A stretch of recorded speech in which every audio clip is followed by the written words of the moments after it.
మనము ఎస్తేరు గురించి తెలుసుకుంటున్నాం కదండి. తన ప్రజల కోసము తన ప్రాణాన్ని, తన భవిష్యత్తును పణంగా పెట్టడానికి ఇష్టపూర్వకంగా ముందుకు సాగింది ఆమె. తను చేసిన ఆ 3 రోజుల ఉపవాస ప్రార్థన, అలాగే సమాజంగా కూడిన యూదుల యొక్క ఉపవాస ప్రార్థన కూడా ఊరికే పోలేదు. ఎంతో అద్భుత కార్యాన్ని వాళ్ళు చూశారు.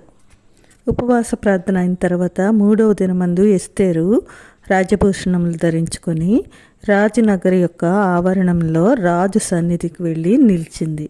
ఈ విషయం ఎస్తేరు 5వ అధ్యాయం 1వ వచనంలో ఉంటుంది. అలాగే రాణి అయిన ఎస్తేరు ఆవరణంలో నిలువబడి ఉండుట రాజు చూసి ఆమె యందు అతనికి దయ పుట్టింది. రాజు తన చేతిలో ఉన్న బంగారపు దండమును ఎస్తేరు తట్టు చాపగా ఎస్తేరు దగ్గరికి వచ్చి దండము యొక్క కొన ముట్టుకుంటుంది. అప్పుడు రాజుగారు, రాణి అయిన ఎస్తేరు, నీకేం కావాలి? నీ మనవి ఏమిటి?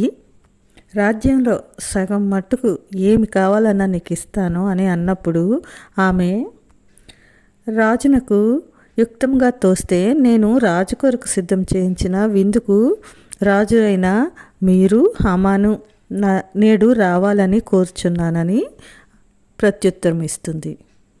నిజంగా ఆమె చేసిన ఉపవాస ప్రార్థన సామెతల గ్రంథం 21:1లో చెప్పినట్లు, యెహోవా చేతిలో రాజు హృదయము నీటి కాలువల వలె ఉన్నది, ఆయన తన చిత్తవృత్తి చెప్పున దాని త్రిప్పును.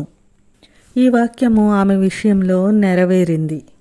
అలాగే ఆ రోజు రాత్రి రాజుకు నిద్ర పట్టక రాజ్య సమాచార గ్రంథము తెప్పించుకొని దాన్ని చదివి వినిపించుకుంటాడు.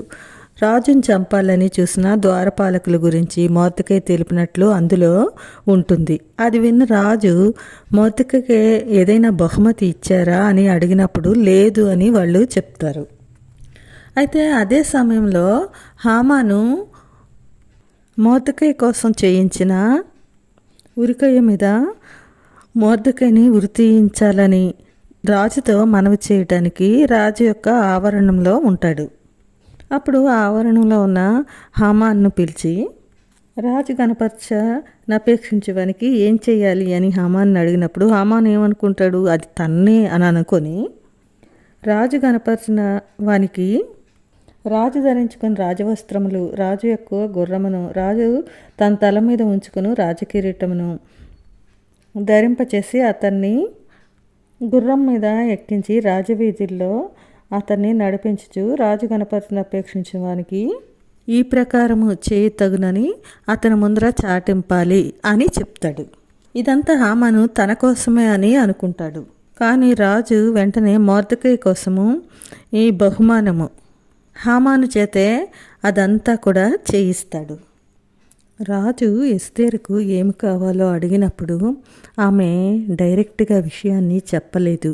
తెలివిగా జ్ఞానయుక్తంగా రాజు కొరకు సిద్ధం చేయించిన విందునకు మీరు హామాను రావాలని కోరుచున్నాను అంటుంది. అలాగే ఆ రోజు జరిగిన విందులో ఎస్తేరు, రాజావైన తమ దృష్టికి నా ఎళ్ల దయ కలిగితే రేపటి దినాన్ని కూడా నేను చేయింపబో విందుకు తమరు హామాను రావాలి, ఇదే నా కోరిక అంటుంది. ఇదంతా దేవుడు ఎస్తేరుకి ఇచ్చిన నడిపింపు, వివేకము, జ్ఞానము అనే చెప్పవచ్చు. ఆ 3 రోజుల ఉపవాసం ద్వారా ఆమె దేవునితో తనకున్న అనుబంధాన్ని పెంచుకుంది. ఆ అనుబంధం ద్వారా కావలసిన ధైర్యాన్ని పొందుకుంది, శక్తిని పొందుకుంది. ఆమెకు తోడుగా రాజుతో మాట్లాడడానికి, ఆమె గురించి చెప్పడానికి ఎలాంటి మధ్యవర్తి లేడు. అంతేకాదు, అక్కడ ఉన్నది రాజు ఎంతో ఇష్టపడే వ్యక్తి హామాను. అతను ఈమెకు విరోధి. అయినప్పటికీ ఆమె ఏమాత్రము ధైర్యం విడవలేదు, భయపడలేదు. తన జాతి కోసము తనకు ఏమైనా పర్వాలేదు అనుకుంది.